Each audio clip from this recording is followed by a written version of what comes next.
Greetings, dear Earth family. Welcome to Ascension Stories. Today we have Andre Mytty. He has a podcast called The Ascension of the Chessmen. Hi, Andre. Hey, Natasha. So happy to be here. Thanks for having me on. Yeah, thank you so much for being here. I am excited to get into your story and into whatever else that you would like to talk about. So first, as usual, I would like to hear about your ascension journey, whatever you're willing to share with us. Awesome. Yeah. Um, so I've told this story many times, but hope I'm not repeating for anyone that's heard it before.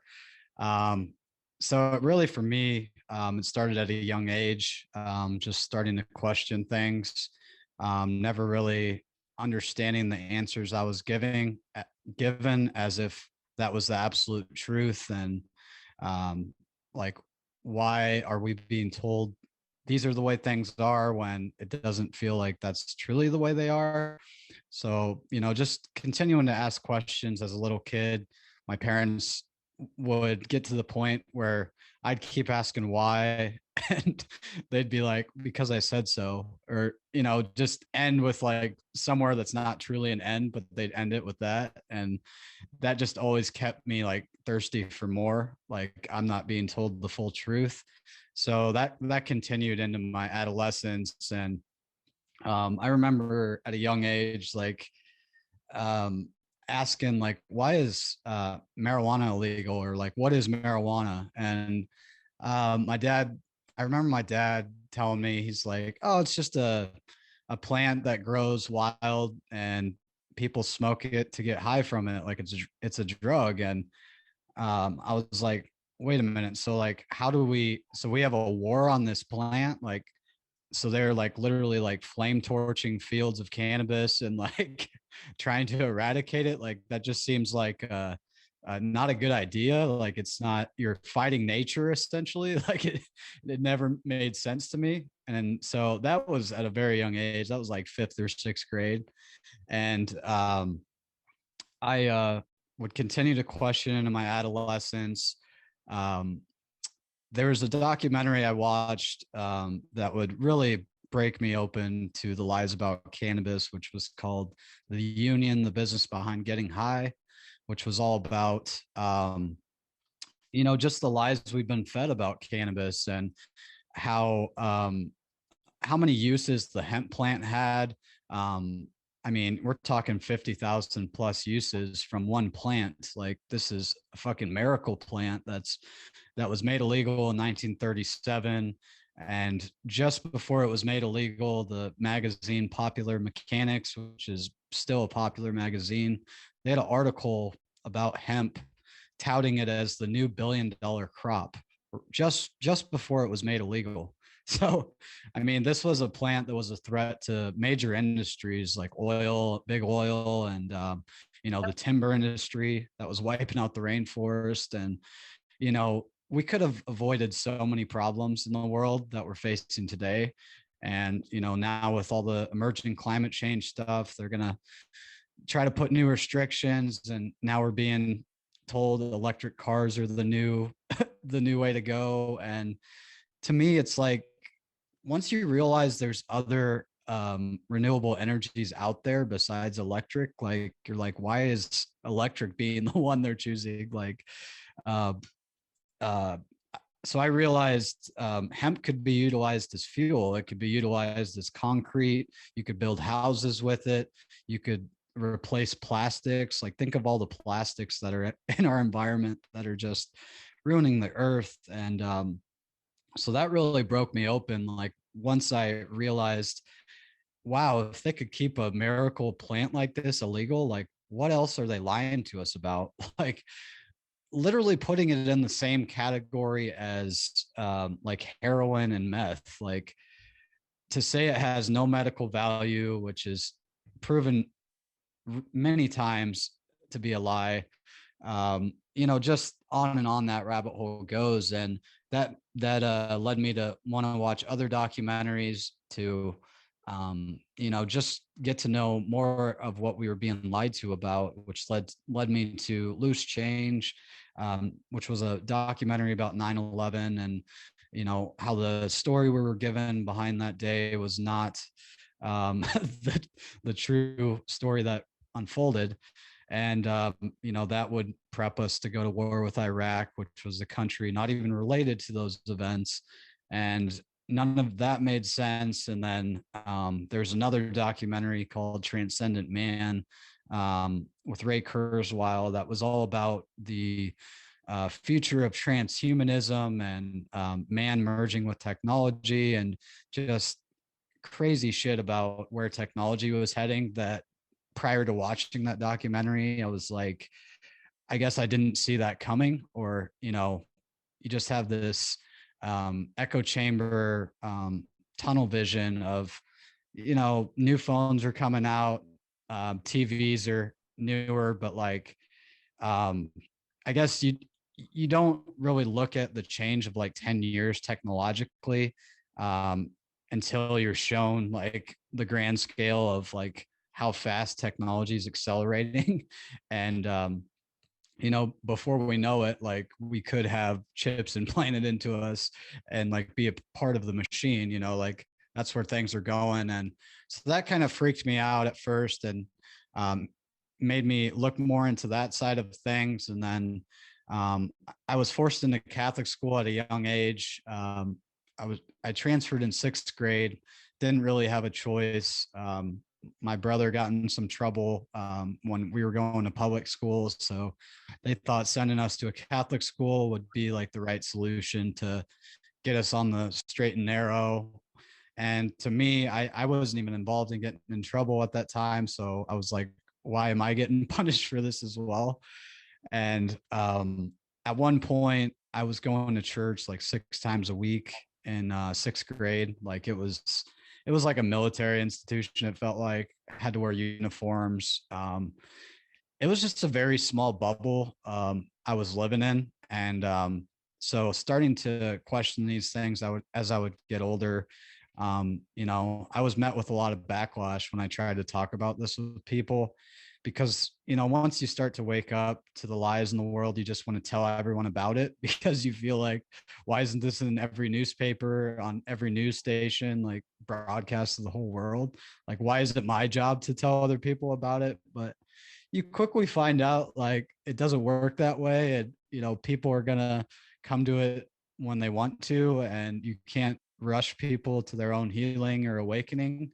And so that's how I woke up in the very beginning. I started to smoke weed every day my senior year, and that started to really expand my mind as far as wanting to gain more from these plant medicines. And I started to see the medicinal aspects of not only cannabis, but things like mushrooms and ayahuasca, DMT, and started to be more curious about these things and watch documentaries about them, and was just fascinated by the stories people were telling from their experiences.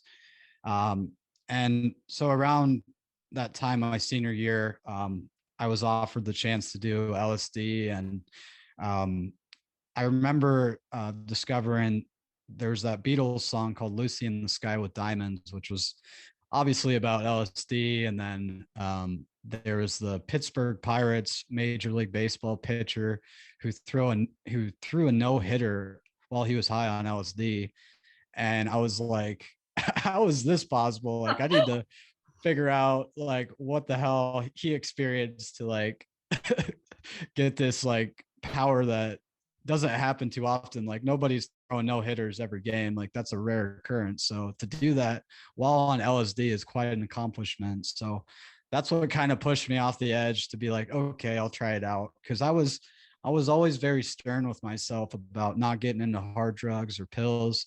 I was like, I'm definitely going to stay away from those things. But there was something different with plant medicine. I was like, I feel like there's something they're keeping from us over here, that meth and heroin and these harder drugs, you can definitely see what it does to people and how it can harm their lives. Whereas plant medicine, you didn't see that as much. I mean, you have the fear being pushed back in the 60s of a guy would jump out of his apartment building, commit suicide because he was on acid and, having a bad experience. But like, that was a lot of fear driven stuff. But once you get into people's positive stories, you're like, there's definitely something here we're not being told. So that first acid experience, I didn't know what to expect. My senior pictures were the next morning, and my pupils were still huge when I woke up the next morning. So I'm sitting there in a suit, my senior pictures, like coming off acid, like still feeling it. And so that's a good memory to look back on. But so that's what kind of started me on the journey. And then many years later, well, after I left high school, I wanted nothing to do with Catholicism anymore. It just made less and less sense to me. The more I was forced to go to confession and tell my deepest, darkest secrets to a man in a black cloak who could or could not be a pedophile. I was starting to learn about the pedophilia within the church, and that really gave me the creeps. And thought I was lucky enough never to be an altar boy. Like, I never signed up for that. I had many friends that were, and I always wondered like what they had experienced behind closed doors. I didn't ask too many questions as far as if I had any friends that were molested doing that. But it always made me realize like Catholicism has a lot to hide, and just the way they would just shuffle priests around that had committed these crimes of pedophilia, and they wouldn't ever go to jail. They would just send them to another parish and brush it under the rug. And I was like, how how are they doing this, and how are their numbers like staying so high? Like, how are people not aware of this and still willingly taking part in it? So I wanted nothing to do with it once I found out about all that. At this point in my life, I was kind of at a crossroads of like, what do I believe in? I was questioning spiritually, like, what do I believe? And I didn't really want to take the route of going into the atheism rabbit hole and, seeing no God or no higher power at all.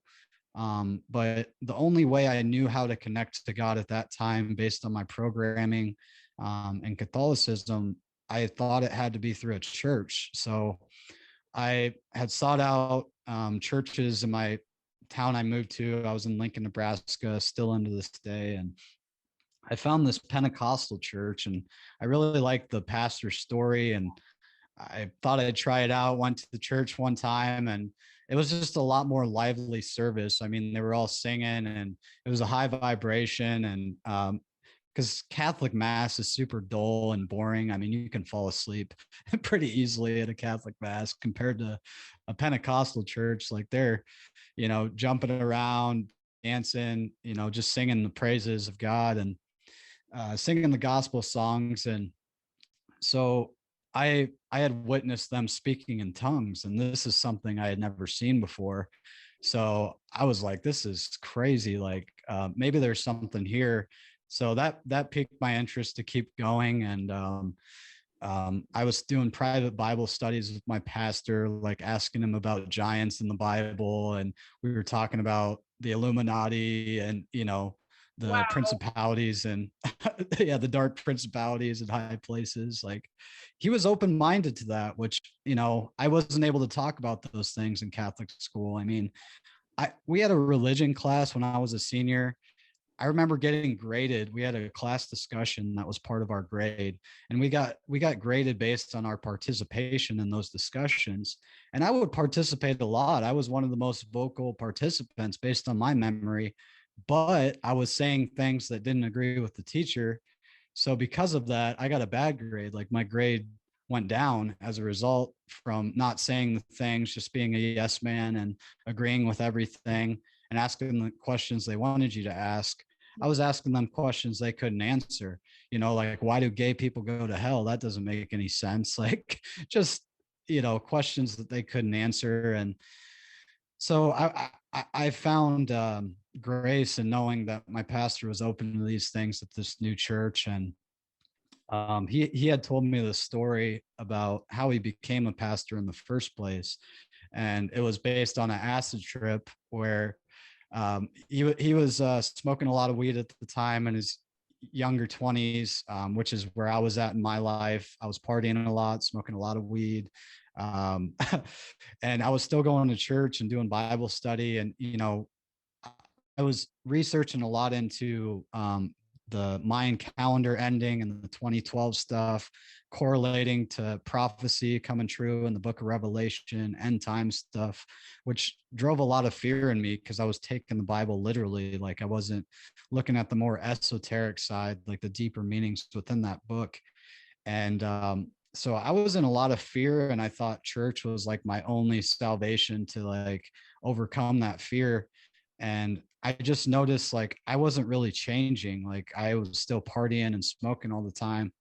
And so getting back to my pastor story about how he became a pastor. So he was on an acid trip, and he was living in this trap house, and drugs were coming in and out all the time. Like he was just like in a very bad place, like didn't know what direction his life was heading other than just this cycle of dysfunction. And all of a sudden this chessboard like flew off the table. It was a very chaotic situation as he described it, and the chessboard landed perfectly on the ground next to the table, and there was only one piece left still standing on the board, and it was a white king. And he saw that as a divine intervention in his life, that he was meant for something higher. And so that's what made him become a pastor, go to Bible school. And I was like, wow, that is not the average story you hear from a pastor about, what drove him to take that path in life. And so within that time, maybe many months after that, I had the opportunity to try LSD again with some friends.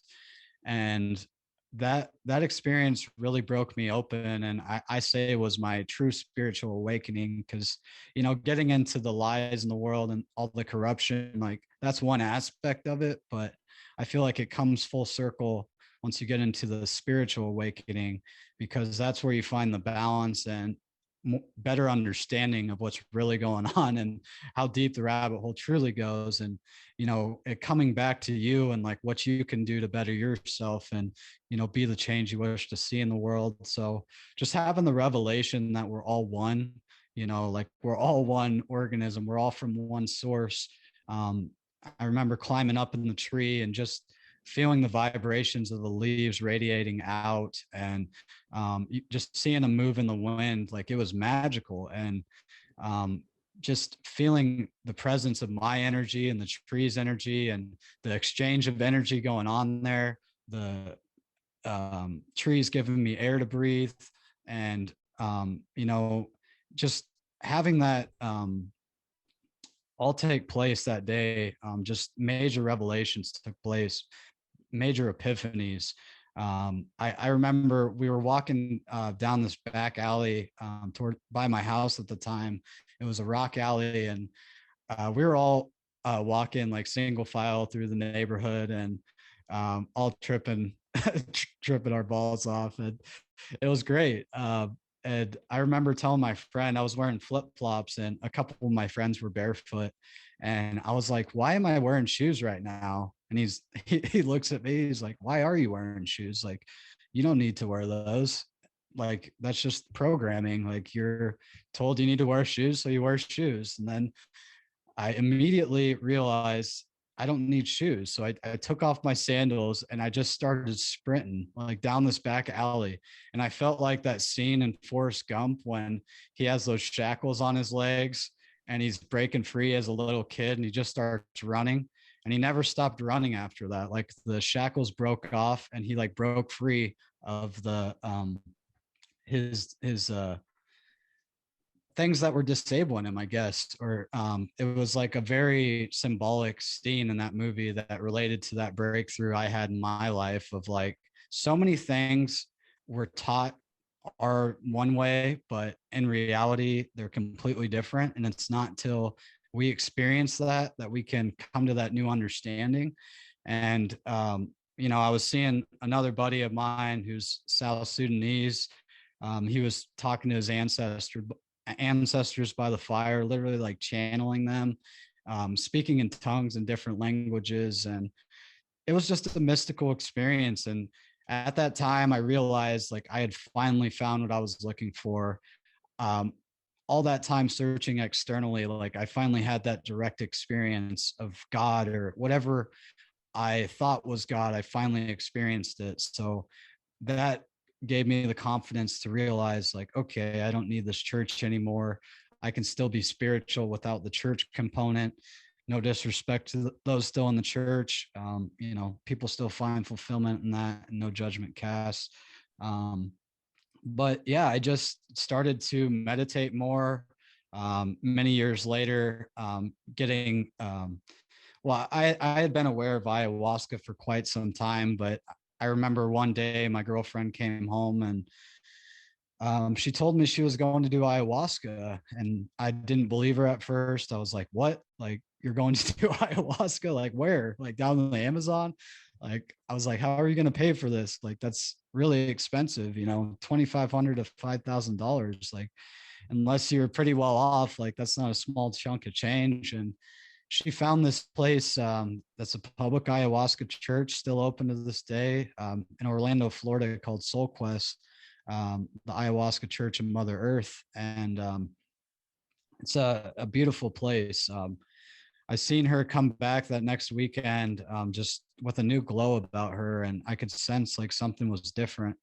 And many months later, she she had talked me into going with her back down there, and so I was able to have my first ayahuasca experience with her, and it really made me rethink psychedelics altogether as far as how I was using them up to this point, the respect I should be giving them. And, these are serious medicinal tools and therapeutic tools to really, truly grow on the soul level. And, are to be used with our benefit, but shouldn't just be, taken last minute or going to a party and, take some mushrooms. Like, yeah, you can definitely enjoy these things recreationally. I'm not saying you can't, but once you meet Mother Ayahuasca, it changes everything. And it just gave me a lot of revelations about, not second guessing myself, trusting my intuition, um, learning to take help when it's offered to me. I'm very stubborn and resistant to letting people help me. I'm always trying to help others, but that's how I burn myself out, is like, expelling all my energy towards other people while neglecting taking care of myself. So then I end up being burnt out. So that was another huge lesson that weekend. A lot of inner child work took place. They have integration coaches there on site in between ceremonies. So you're talking through your experience, because it's a lot to take in. I mean, you know, you can only take so much back with you when you come out of it. And, it's a lot to unpack as far as like what just happened. Like, you see all these crazy things manifest, like whether it be entities or flying dragons, like whatever it may be. But what's the meaning behind that? And the integration coaching that takes place at these retreats, like they really are diligent to get under those layers that you've been afraid to address for many years, which led you to this retreat to begin with. So they really break your heart open and get you in that vulnerable space to be open and share stuff that you've never been able to share because you've never felt you were in a safe space to open up and be vulnerable. And whether it be, childhood traumas, child neglect, whether your parents were at work all the time. I mean, I feel like I had a lot of that in my childhood where my parents were workaholics, and I didn't get to spend a lot of time with them. And when we spent time together, there was a lot of arguments, and it was a very traumatic time in my childhood that made me face a lot of stuff that I'd kind of pushed down for many years. And I think a lot of us do until we can come to terms with it, until it surfaces in other ways that might be diseases or, family members passing that reemerges, those past traumas that we could never face. It just brought all this stuff to the surface for me that I had never really thought about or addressed. Like I had never went to therapy. Like therapy is just so taboo in our culture, especially with men. Like as men, we're just taught like just bottle it up, like be a tough guy, like don't express yourself, don't show any emotion, like God forbid you shed a tear, my God. Like and realizing that our vulnerability is really a strength and it makes us a stronger spiritual warriors. Like we are so powerful when we can open up and work through that shit that no longer serves us. So I don't mean to keep ranting, Bravest but thing. I feel like I that's a think good it's the start. bravest thing. The Yeah. bravest thing to face your Yeah. traumas, face your the things that prevent you from moving on, Yes. the things that keep you stuck, the things that make you sick, Yeah. the things that kind of it's almost like bringing death closer. We Yeah. need to face those things. I think it's the bravest thing. Oh yeah. Yeah. So Yeah. thank you for doing the work as a man. Oh I'm just like, when it comes to men doing work, I'm just like, thank you. We need yes. men. We need you to do the work because it's been mostly women. I'm not saying no men whatsoever, Yeah. but mostly I know you know what I'm talking about. So true. And I feel like pornography is another big thing with men and, you know, how we objectify women. And a lot of that is mommy issues. Sometimes it's daddy issues from a woman perspective. But, you know, there's so much that we need to unlearn and relearn and remember who we are about, you know, how did we get to be addicted to these things, or where are these addictions coming from, like what is the root cause? And a lot of times it's trauma and you just got to peel back the layers. And yeah, so I mean, for me, I was exposed to pornography at a very young age and I saw all the damage being done to my mind psychologically as far as how I would view women and objectify them and like, you know, just not see them as a human being rather than, oh, I can just have sex with them. Like that's the programming through pornography is you see it's like it's almost like bestiality in the sense of like just seeing other humans as animals or someone you can take advantage of. And that can be very, I mean, the things that can be a result of that, like behaviors in your adulthood, if you never correct those behaviors when you're young, like yeah, some men just throw that shit away when they get married and it's the end all be all. But that's not the case for every man. Like some men get married and they're still addicted to porn. Like they can't get rid of that shit. And it says a lot when something like porn is so readily available and free to anyone out there.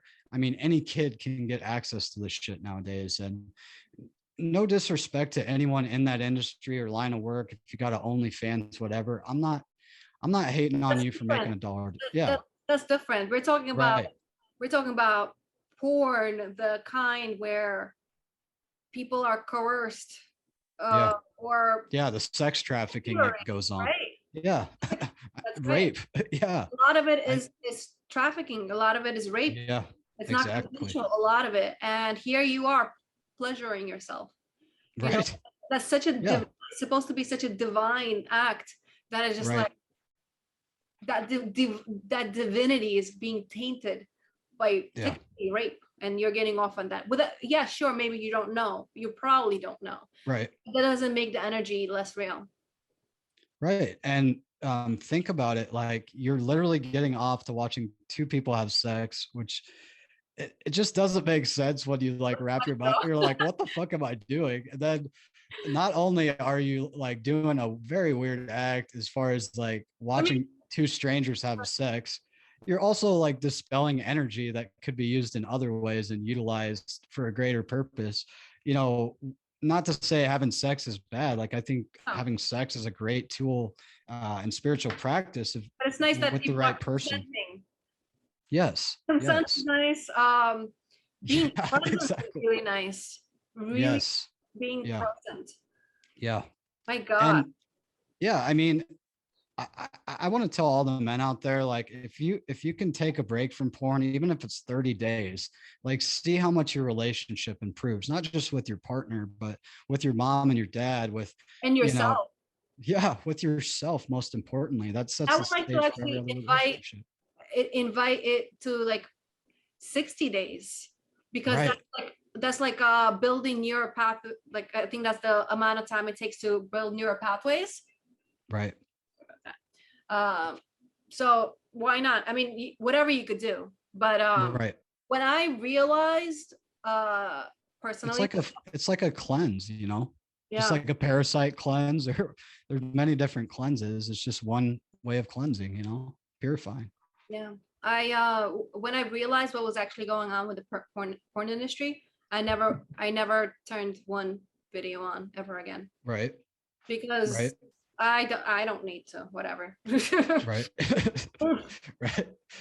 Yeah, I I like to use didn't mean to that make energy shit for uncomfortable. creation. What's that? I like to use that energy for creation. Yes, That's yes, and the same that's what it's energy supposed to center. be used for. Yeah, like you It can sounds still, great, but yeah, you I don't have. can, like, I mean, getting into the more mystical side of it, you're channeling that energy up the spine to your crown chakra and your pineal, and there's that whole story in the Bible of climbing Jacob's ladder and ascending to that higher level of consciousness. And I feel like semen retention is huge, and getting there is as just a spiritual practice to have that breakthrough experience like you'd have on psychedelics, but doing it in a sober state just by simply retaining your sacred secretion, um, your life force, and using it for better purposes, creating, whether it be poetry, a podcast, music, so many beautiful things you can create, art in any form. Yeah. Since you just mentioned poetry, I'm gonna plug Yeah. myself. Yes. Go ahead. So on the what date was that? What's today? The third. Today's the fourth.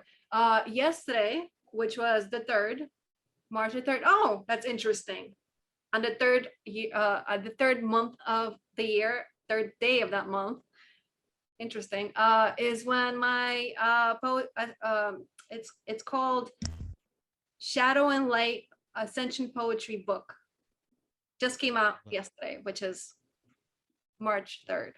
And it's on Amazon. Just write my name or the poetry book itself, which is again Light and Shadow Ascension Poetry. Or in the description below in the show notes, you'll see my Linktree, and you will see as one of the buttons a link to getting your own copy if interested, of course. And in that is basically my journey. I technically started 2011, and just kind of writing down things as they came up, just like things I'm observing, or like, just the frustration, or just things that I felt were to share with the world if it was something that came out. For example, one of them was I had spilled something, and while I'm cleaning up the spill, things started coming to me, and I'm like, well, if I stop this, like I shouldn't stop what I'm doing. But then I was just like, no, if inspiration hits you, pause. So long story short, I wrote a short poem about inspiration. Don't let whatever you're doing stop you. So just like things throughout my life, kind of like either again to either inspire people, or me just kind of venting or expressing my current life going on. Yeah, it's basically a work of about 11 years plus. I found a poem from 2005. So, basically once I was looking looking over it, I guess last summer when I started looking over it, I realized what I had in front of me was Ascension poetry. And I was just like, holy shit, my journey, something that definitely people could benefit from. Absolutely. And the biggest part of that is to help people not feel alone. That's technically why I do this particular podcast, the Ascension Stories. Yes. Again, to help people not feel alone. Like we're all just Same. human, and this is our stuff that we're experiencing, feeling. And Right. so I birthed the baby yesterday, if you guys want to check Yes. it out. Beautiful. Yay. You do you care if I read a poem that I wrote that Yes, was inspired please. by ayahuasca? Love. Please. Oh, beautiful. Thank you. So it goes something like this. So I was introduced to my mother. I've learned to love my brother. Despite our differences, it's a simple tip, yet still forget. Agree to disagree so you can live in peace. This life is a dream. Make it a good one. Don't say you woulda, coulda, shoulda. Sharing that good love with a good hug. Time to heal with these good drugs. When it's time to sit and listen, be a good pup. The less you speak, the more you hear. My words cut deep like a spear. Through any fear, I'll always persevere. My vision is crystal clear. New lenses, and a new perception. No rocks left turned over like an interception in football. If your mother would call, would you answer it? I hope so. We know nothing, we just don't know. Why does growth have to go slow? It requires patience throughout the changing of ages, old ways, and cages. You threw away the keys. It takes time to find these. Don't get what you want, you get what you need. A feast for thought. Please eat. Rather than preach, I want to lead by example. Be a sample for you to try a handful to see if you like it. Finding what hides inside and start living in bliss and love, not the prison of numb. Learn to feel. Turn your wheels to drive straight ahead instead of swerving. We will march on forward like Martin ordered, with the heart of a warrior. I love it. Thank you. Love it. Thanks for letting me share that. Absolutely. Yeah, because poetry is so very important for me. Yeah. It, I feel like it's such a good way to just get things out, yes, you know, exactly. just spill your thoughts and all that stuff you want to express on the paper in a way that's can be understood, you know. Yeah, it's almost a surrogate for writing in your journal, I feel. Yeah. I don't do that, and there's a story to why I don't do that. I don't journal. Yeah. I think journaling is great. I know people that have healed their PTSD with journaling. I think it's wonderful. You know, it's just Right. not for everybody. But for me, I poetry, because it's the Same. same thing. It's the Yep. same thing, getting it out. Yep. And Yeah, I've never been able to journal either. Poetry is my journaling. yeah, Same. yeah, Yeah. there's such serious healing that goes on through writing poetry. Yeah, Yeah. yeah, Yeah. we're doing good. So I wanted to I wanted to not interrupt you when you were talking. I wanted to say that I find that nature is church, Yes. because the universe is nature, right? Yes. So everything is nature. So everything that's nature, including us, Yes. everything that's nature, everything Yep. is the divine. So go Yep. out in nature, you'll be surrounded by the divine. I just wanted to add that piece in there. As Yeah, I think we're just in the process of remembering who we are. Like it, the way we see it, it's like it's new information, but really it's old information. We're just relearning it. yes, And it's like we have cultural amnesia and we're yes, just like pulling back the layers of, oh, this is who I really am. This is who we are. Getting back to nature, you know, just we are a part of nature. Like we are just like the animals. Like animals don't question, like, oh, should I do this today? Like, no, they just do it. Like they don't know any different. And we just we're so far removed from it in our culture, like in the big city life and these concrete jungles, that we forget, like, no, like you can't just go out for a walk and plug back into the real the real society, the real way of life, you know. And I read a really great book recently. It was called what was it? Sacred something. I'll get you the name of it in the show notes, but the subtitle was The Spiritual Landscape of Native America. Sacred Earth, I think it's called.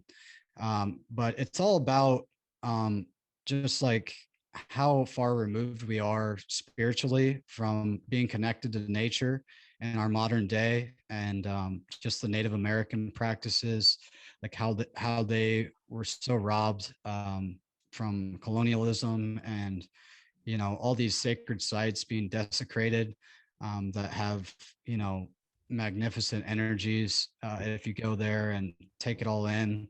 um, just so much that we don't know about where we are on this landmass here in the States, just because we haven't been taught about it. It's not a part of um, our school system. And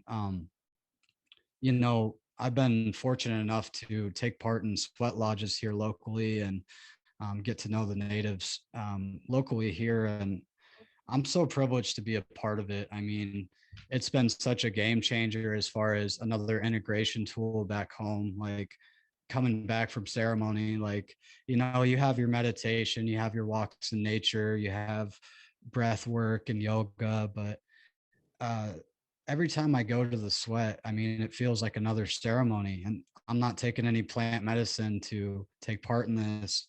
You're in complete darkness, and you're hearing the chanting songs, you're hearing the vibrations, you're feeling the energy of the spirits. And it just feels like a rebirth experience, similar to journeys I've had on ayahuasca, and you know journeys with mushrooms. And it's just such a beautiful practice, because the whole symbology of it is like you crawl in and you bow and you say aho matakiase, which means all my relations, as if we're all one, we're all related, we're all from the same source. And there's no more room for judgment, or he's on that team, she's on this team. Like, there's none of that. Like, we're all in this together, we're all here for prayer and purification. And so you crawl in, um, you know, trying to be purified, and you come out reborn anew, like you're going back in the womb to be reborn again every time you go into sweat. So that's been a huge spiritual tool of mine, here where I live. But for anyone that has the opportunity to take part in a sweat lodge, like, more power to you, because you will not regret it. I know a lot of people can be claustrophobic, or overwhelmed by how hot it gets, but I think it's a test on your determination, and your self-control and ability to push yourself past the limits of what you think is possible, because we have so many limitations in our lives of what we're told we can achieve and what we can't. But just looking at my life in the last year alone, like, so many things have manifested that I never thought were possible, even like a year and a half, 2 years ago. And here we are, like, we're having this conversation in this present moment. And it's still surreal to me. Like, I just think I'm just an average Joe. And once I started to realize, like, we're all human, like, nobody's above me, nobody's below me. And you can just see people, look in people's eyes and speak to them as a reflection of yourself. No different. Like, yeah, we have different names, we have different bodies, but we're all of the same source. And I feel like if you can approach people that way, especially in these times, like throughout the last 2 years, like, people cutting off family members just because of political beliefs or what they decide to put in their bodies. Like, come on, like, we're better than this. And Yeah. I think it's a daily practice. Any conversation you're in, any stranger you meet, if they trigger you in some way, and how you react, whether you react in anger and that affects the rest of your day going forward, like, you still got work to do. And that's like a lesson for you to learn and work with. And every conversation you have, like, is a new opportunity to grow and learn. Yeah.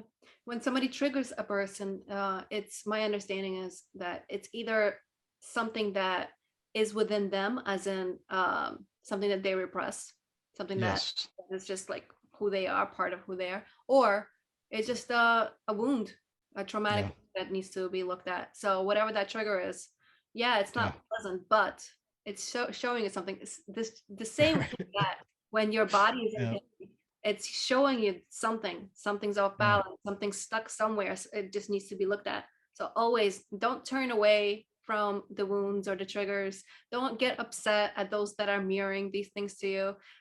It's just the divine, technically, from a bit larger perspective. The divine just showing you, hey, you need to look at this. Oh, you want to ignore it right now? Guy, by the way, another They'll time keep showing up. I'm going to show you from this angle, but it's only Yep. going to be a bigger the next time. And then you want to ignore this, show you from this angle. It's going to be even so you keep enjoying yourself with the ignoring, but yeah, it's ignoring. just like relationships. Like if you have issues with your mother, for example, like as a man, like you'll just keep repeating those same lessons throughout relationships until you learn the lesson. Like you need to work through those childhood traumas. Otherwise, you know, the same problems are going to keep manifesting. And what's the definition of insanity? You know, doing the same thing over and over again, expecting a different outcome. Thank you. Technically, well, why do it? Insane, right? Yeah, exactly. We're all just doing the same by thing. definition. They're like, oh, why are things not changing? Yeah, because you haven't tried something else. You haven't tried to take a look at this issue, this pain, this trigger. Exactly. We need to break the fuck up, everybody. Love you. we need to break the fuck up. Seriously. Yeah. So necessary. So true. I wanted to talk about too, like how I've had 2 trips down to Soul Quest to take part in ayahuasca ceremonies. My first experience had a lot of overarching themes of like this God versus devil archetype, which was a lot of, you know, the programming and indoctrination from being Catholic all those years. And it brought a lot of that to the surface of, you know, feeling like what it's like to be God and, you know, have that overarching look on the world and the universe, and to know what everyone else is doing. And that's a lot of responsibility. And I also felt what it was like to be the devil and have that power. And I didn't want that power either. But I I thought like I was choosing a side, like in those states that I was in, because like for one part of it, it was like I was the devil, then another part I was God. You know, there was aspects of it where I felt what it was like to not have legs and couldn't walk. My dad broke his neck when he was 15 in a diving accident, so he's been in a wheelchair all his life. And I felt I had that empathy to feel what it was like to be disabled and not have legs, so I could put myself in his shoes. And um, you know, just having a lot of those revelations come up. So that was the first overarching thing, was like this God versus devil. And then the second time I went back, there was an overarching theme of like a masculine Abrahamic father God versus like the feminine goddess energy, Mother Earth, you know, the opposing nature of that. And because there's a lot of that masculine dominance in our culture today, where the women were kind of pushed in the background and not given the respect they deserve. And, you know, you guys are fucking intelligent, like, and need to be utilized for your divine gifts. Exactly. So I mean, powerful. There's a reason why we're sent to the back. Yeah. And I had a guest on my show, Peter Shampoo. He was talking about how before we would go to war, make any decision, we would go to the council of grandmothers, and they would decide whether we would proceed one way or another. Like that was who we would go to before any major decision was made. Whereas today, you always have a male hierarchy who's making those decisions. So I feel like we're off balance as far as, you know, just finding that balance between the two. Right. And so there was a lot of push and pull and tug of war through this experience of like I would be in the Abrahamic father God energy, and my mother would be looking at me like, what are you doing over there? Like, I need love too. Like, don't be neglecting me. And so I felt like, which one do I choose? And come to realize it was all an illusion, and we have to find the balance between the two. Like we have aspects of each within us all. And it kind of bursted that bubble for me of, you know, which one is it? Is God a man or is is it a woman? Like, which one is it? And just realizing there's aspects of each in God, I feel, or that higher power. You know, some people might take that as, oh, that's what the Baphomet is. Like, he's a hermaphrodite. And it's like, this is 3D perception. right? It Yeah, has that's just to do with organs. It's a yeah. wholeness. It's a yin and yang. It's Yes. like saying yin and yang is a transsexual or whatever. Right. Nonsense. Right. Yeah. 3D labels, etc. God Yeah. there is the feminine aspect, the masculine aspect, just like yin and yang. It's Yeah. energy. The feminine and Yes. masculine is energy. It's not Yes. genitals. So true. Like, you got to separate just looking at it through a body. Yeah. Yeah. Look at it from a higher perspective. And so that really bursted that bubble for me. So I found it interesting how those two were kind of tied together. Like I said, it went from God versus devil to masculine versus feminine. And then I had met a good friend there named Will. He was a beautiful soul. He was on the mat right next to me my first time drinking the medicine.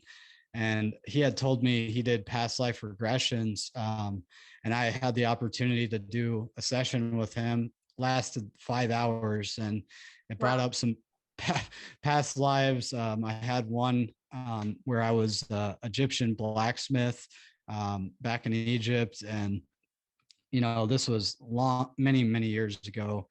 And I fell in love with this higher class priestess that like had to leave the higher class to even be with me. And it was a very interesting lifetime that came up.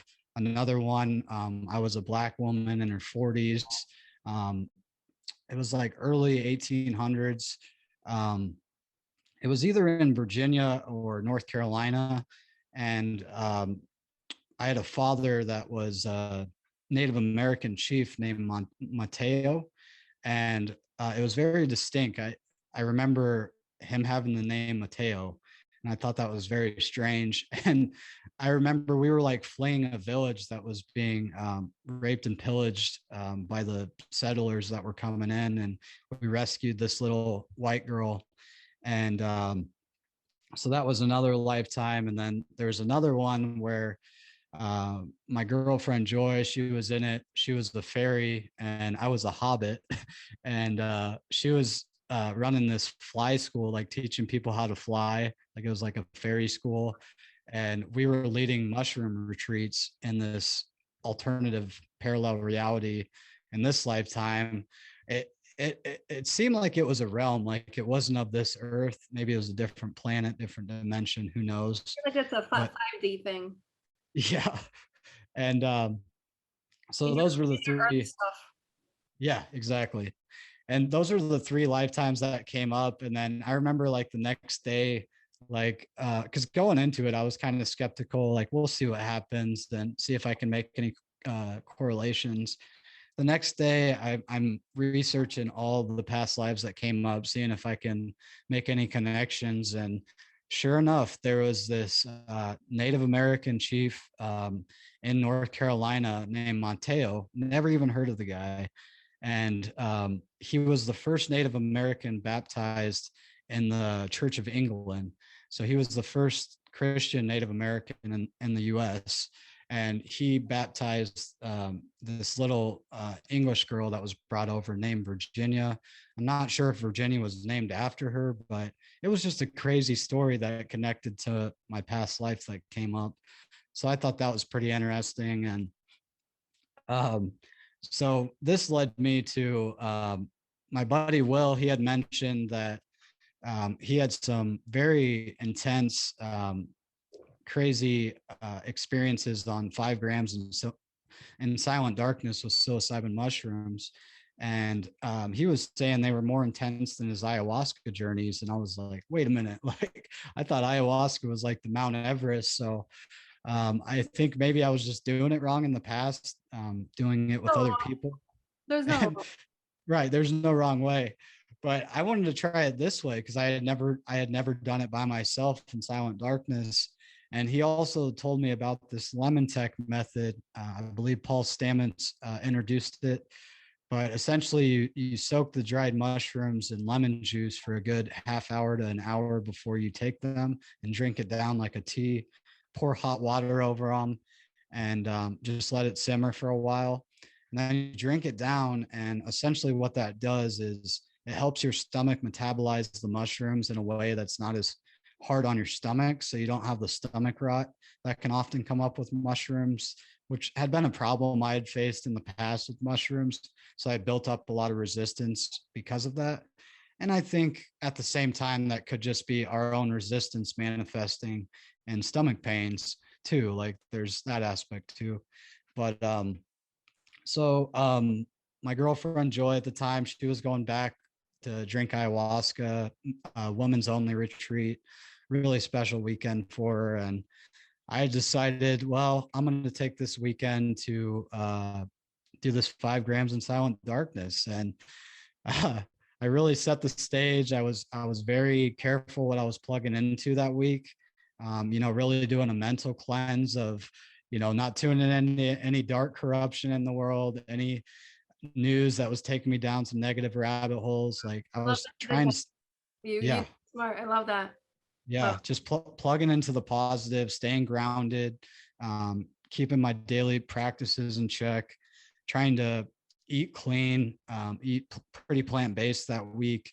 And I remember saging the house, saged the room where I was embarking on this journey, said my prayers before, lit up the incense, and I was ready to go. And I tell you what, it was the most crazy seamless transition I've ever had, like as far as waiting for the psychedelic to kick in. Like I was just breathing into the experience and there was no stomach rot whatsoever. I was just there. Like it was like I was sober and then I was there, and I had no external distractions or influences over my experience. It was all coming from within me, whether that was my subconscious, my imagination. And all of a sudden I'm just like in this library of I would call it my Akashic record, and I could like go to any book and open up a book and ask it whatever I wanted to ask, and the answer would appear. Sometimes it wouldn't be the answer I was hoping for, and I knew where that was going to continue to lead me if I kept questioning it more. So I would shut the book and then open up a new book and answer it or ask it a new question. So it was like a continual process of just like surrendering to whatever came up. And it was just the most peaceful experience. And just having the revelation, like I'm exactly where I'm supposed to be. And, I'm living out my life purpose, just being proud of yourself in that aspect. And, just telling yourself you love yourself, and, blessed to have the parents I have, whatever it may be. Just coming to those new understandings. And there was a lot of comparison and contrast between unity and duality in that experience, and trying to understand, just the philosophies of both. And is it unity or is it duality? And realizing it's a balance. It's a balance. It all comes back to balance. And that's been a huge lesson throughout my life, is just finding balance in my daily routine, no matter what I'm doing. And yeah, so that kind of tied them all together as far as the experiences. And I'll also mention too, it really piqued my interest. I'll tell a couple stories my buddy Will told about through his journeys on 5 grams in silent darkness. He had this one story where there was this giant being, and it was an angelic being that was suited in armor, and it was holding this giant sword. And the closer he got to this giant being, he realized it was holding 2 swords. And as he got closer, the being handed him a sword that was his to keep, to use to fight in spiritual battle. And this being was Saint Michael the Archangel, which is known as fighting the dark forces and being angel of protection. And after I heard that, I had no reservations. Like, I have to do this. Not to mention Terrence McKenna and his advocacy for the 5 grams in silent darkness being where the pedal meets the metal and where the rubber meets the road.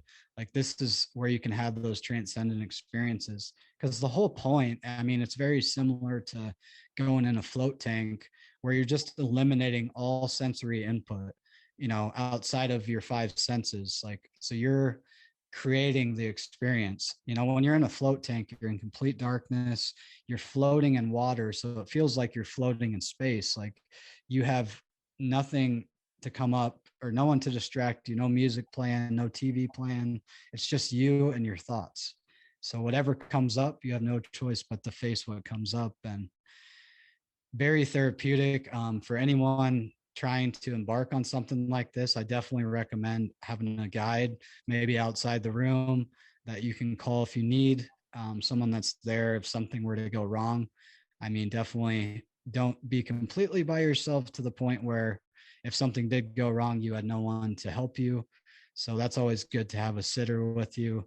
I always recommend that. But yeah, I mean, and same goes with ayahuasca. Like, if you're thinking about going down to an ayahuasca to go embark on an ayahuasca ceremony or going to one of these retreats, definitely do your own research. You can't be on SSRIs, antidepressant medication. You really got to clean up your diet the month ahead of time.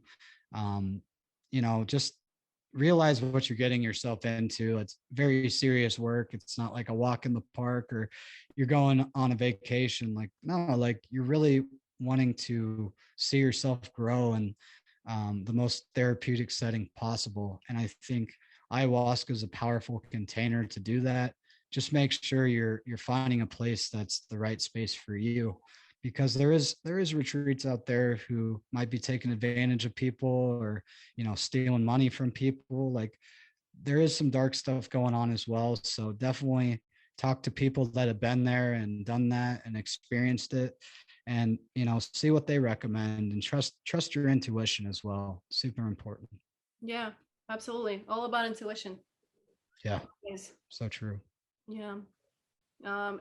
If something feels right, if your heart says yes, that's a good sign. Yeah, go with it. If there's a weird, uneasy feeling. Yeah, I mean, and I will say along with that, like, be careful of any resistance, because there is going to be resistance. Like, you're going to have a lot of anxiety and nervousness about going. More so like picking your, like, let's say your shaman or different right leaders. Exactly. Yeah, listen to your heart. Yeah, listen to your heart. But whether or not to do the medicine, chances are it's going to be like, the stomach's going to be like, no. Right. Yeah, no, because you're afraid. It's okay. Your ego is going to be like, what do you need to change? Like, we already got it figured out. Yeah. I'm perfect. Yeah. What do you mean? Yeah. The ego's going to be like, I'm afraid, that. So yeah. Learn to discern where it's coming from, where those voices are coming from. Is it your heart speaking or is it your mind? Yeah. Because your mind's going to make every excuse why you don't need to go. So, but once you get the calling, you'll know. Yeah, absolutely. Yeah. So, what's your experience with acupuncture? Acupuncture. Oh man. So I'm still a rookie with acupuncture, but I have had the chance to go a few times. I'll talk about a recent experience I had. Last time I went, well, I think it was the first time I went. We still had the mask mandate in effect. So I had to wear a mask, even though my acupuncturist, she was totally cool with not getting the jab, and she was more respecting people's beliefs on the masks, and I understand that, but I was still in resistance of wearing a fucking mask. Like, so I was having this battle within myself, like the whole beginning of the experience, like, God damn it, I don't want to be wearing this mask right now. Like, this is really restricting my airflow. It's fucking up my zen. Like, I'm just trying to relax, and this mask is like, and we need oxygen for it. Yes. So it was crazy because despite I know I don't need to wear a mask. I know this. So I had that resistance there, right? And I realized it was crazy. Like it was like clockwork. Like it switched immediately. So I noticed as the experience was beginning, I had the needles in me and I felt this pressure point in my ankle. And it was just like this chronic pain that was like my whole ankle was inflamed. I believe it was my left ankle. And I'll have to look up what organs and stuff that's tied to based on the meridian system and the Chinese medicine model. But it was crazy. I remember like having this conflict in my head, like if you could only just get over this resistance to the mask, like why ruin this whole experience just based on the fact you're wearing a mask? Because yeah, you have the opportunity to sit here and complain about the mask your whole session that you paid money for, your hard-earned money for. So why not just try to enjoy it to the full potential you Yeah, can? the stress is actually going the opposite. You're already here. It's now. Yeah, There is no yeah. going back. I'm just Next feeding the time, problem. not come back, whatever. Yeah. But right So now you're here. So what yeah, you do the best? How can you make the best of it? right. Right. So I was just feeding the problem and inflaming the problem by just being in resistance to the mask. And the moment I finally surrendered and could get over this mask, the pain went away immediately. Like it was like it showed me how powerful the mind is, Yeah. And acupuncture is such a beautiful practice of getting you in that meditative state. It's so therapeutic. I definitely recommend trying it if you haven't. I'm still learning more about it, but it's just a fascinating practice for me. I had an acupuncturist on my show named Daryl Becker. He's a great dude. He lives out in Hawaii, and he's changed so many people's lives through them just regularly coming to acupuncture. And he also gives them tools to help with their diet and everything else. But I think there's so much left to be found in the Eastern way of thinking, and I love how they see the whole body as it's all connected, like they're all moving parts of the same organism, where it's not like you need to go to a foot doctor here, you need to go to a heart doctor here, you need to go to a pediatrician. Like we have so many specialists, and I feel like we're so compartmentalized in our health system in the West that we forget it's all connected. And that goes with our mind, our body, and our spirit too, and our emotional body. Like they're all connected and they manifest in different health issues. And until we can get to the root cause, like we're going to continue to see these things manifest in different ways. And it's like they're a surprise when we get a diagnosis, like we got cancer, but what were the underlying causes that led up to that point? It didn't just come out of nowhere. That's why I consider what I do with QHHT a holistic practice, because Yeah. I'm concentrating on the root cause. Yeah. The root cause of let's say your pain here, there, wherever, Right. your mind, your emotions, your physical body. Right. It's just it all comes down to the root of the issue. Yeah. Yeah. We can't just keep putting band-aids over it. Yeah, Like, you gotta deal with that trauma, because again, that yes. root is always the trauma. Trauma is basically energy being stuck instead of being processed, and that stuck energy is lodged in your muscles, in your organs, wherever. It's Yeah. always, yeah. You got to So deal with the true. whole body, not separate. None of this is separate. So true.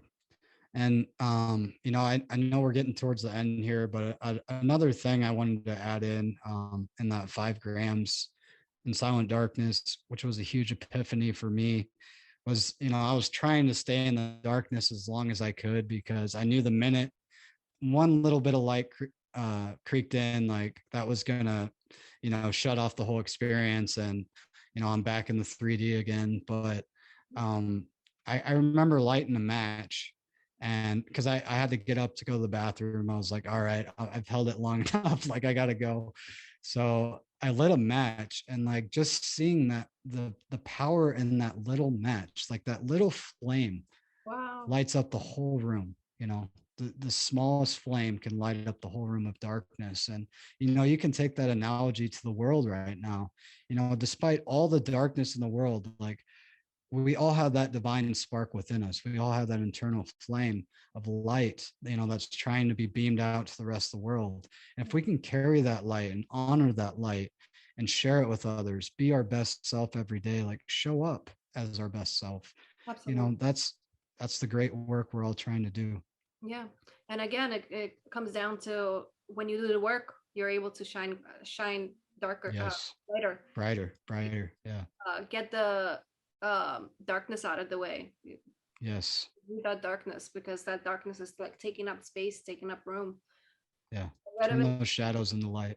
Yeah. And then Yeah. the fire will just burn. Yeah. And Yes. it'll affect everybody else around you. You'll be that light, like you Oh, said. yes. The difference that it makes. Yes. One little flame. Right. Yeah. And to any situation, like, how are you approaching it? What are you bringing to it? don't let life control you. Like, this life was made for you. Yeah. Or they always say life is happening for you, not to you. Absolutely. Yeah. Be the victim of, or be the victor of your story, not the victim. I'm not sure exactly where the origin of that saying comes from, but my understanding is so the book, what is it called? Conversations with God by I need to read that. Neil Donald Walsh. I believe I got his name correctly. Yeah. That it's in his book. It's something that has stuck with me. Yeah. Life isn't happening to you; it's happening for you. Those things, they're Yeah. lessons. They're lessons to grow your soul, to become wiser. Yes. It's not So happening; true. it's happening for you. Absolutely. So, one of the last questions that I like to ask is, what is your opinion on what New Earth is? Mhm. New Earth, I feel, is an emerging paradigm that is on its way. And we all play our role in that. We all have our own role to play. And I feel like we're all on our own paths of healing. And I feel like we're living in a time of a great awakening. And yeah, it seems like there's a lot going on right now, but I feel like if you stay focused on what you're doing in your everyday life, like, look at where you were just today, right now in this moment from a year ago. Are you in the same spot, or do you feel like you're in a better place than you were just a year ago? And you can use that to yesterday or last week or last month. Keep checking in with yourself of, where am I at? Like, am I in a cycle of dysfunction, or am I just spinning my wheels, or am I evolving? Am I continuing to learn and grow? And I feel like we're living through that time of the great revelation and the great revealing. And we're removing the layers that no longer serve us. And I feel like a new paradigm will emerge out of that. The more of us who start doing the work. I know I know you are, and I know there's a lot of great people out there that, just hearing this, that might be the spark that they needed to get going on their journey. And that's why I do my podcast. That's why I know you're doing yours. And that's all we can do is just keep putting one foot in front of the other. And let's make this happen by being our best selves every day. And it'll happen naturally just by doing that, controlling what we can control, Yeah. not trying to do any more than that. Taking responsibility Yeah. for our own lives, no matter what, Yes. the circumstances might have been served, whatever hand you were dealt, whatever metaphor you want to use. It's Yeah. now your responsibility to resolve, because it is your life. Right. Yeah. It's like, I forget that quote Buddha said, but something about, you can't hide the truth. Like, the truth will always come to light. Like, Always. it's like, I think it's there's three things that are always consistent, and it's the sun, the moon, and the truth. Yep. Right. So what's there's nothing new under the sun. So what has been will always will be, the alpha and omega. Like, just continue to do what you can, and try your best. Like, yeah, you're gonna have your down days, like you're gonna have your ups and downs in life, but look at the bigger picture. Like, where are you heading? You Absolutely. know, are you going forwards or backwards? And Absolutely. just keep Now, going. how can people find you? Yeah. Thank you, Natasha, so much for having me on your show. This has been an awesome conversation, and I hope your listeners loved it. You can find me pretty much anywhere podcasts are found: Apple, Spotify, iHeartRadio. I'm pretty much an amateur when it comes to recording, and knowing the ins and outs of audio and video.